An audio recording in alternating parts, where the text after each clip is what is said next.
वास्तव में तो वो 16,000 कौन थी?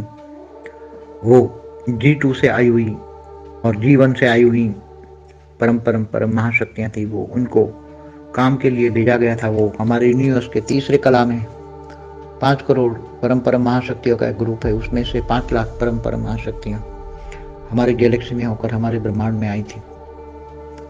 और ये स्वर्गलोक में 5 लाख थी, उसमें से 16,000 को अभी धरती पर भेजा था इन्होंने, धरती का सारा ऑब्जर्वेशन करने के लिए। तब ये 5 लाख भी बर्बाद हो गई थी, ऐसी तो बहुत सारी बर्बाद हो गई होगी जो, और जिनको आकारी राम ने वरदान दिया था कि जब परमात्मा का अवतार होगा तो तुम्हें कृष्ण के रूप में मिलेगा।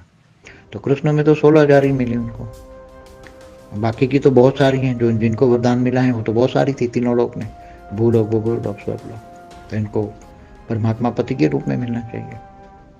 तो आज भी सोने की द्वारका है, मैंने बताया कहाँ है सोने की द्वारका, तो वहाँ जो बैठी हुई हैं वो सब परमात्मा के साथ, परमात्मा हमारा पति है, इनके साथ शादियाँ करते हैं। तो कौन करा रहा है?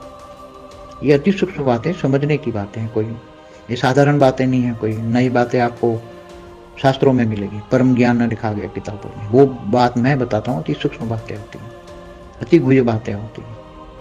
और ये सारा राज समझना किसी आत्मा के बस की बात नहीं है। बहुत ज्ञान सागर में डूबना पड़े, बार बार विचार सागर मंथन करना पड़े।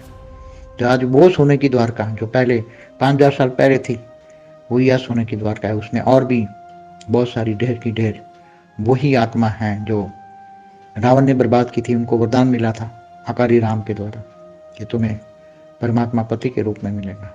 तो इसी जन्म में अभी अंतिम समय में इनको परमात्मा पति के रूप में मिल रहे हैं। इसलिए कि जो बहुत, चाहे कौरव हो यादव हो, दोनों में हो रहा है। इसलिए वाणियों में बोला गया राम रावण बन गया, कृष्ण कंस बन गया। क्यों बना, किसने बना, कैसे बना? अंत में सारा राज खोलेंगे, अभी तो राज सारा नहीं खोलेंगे।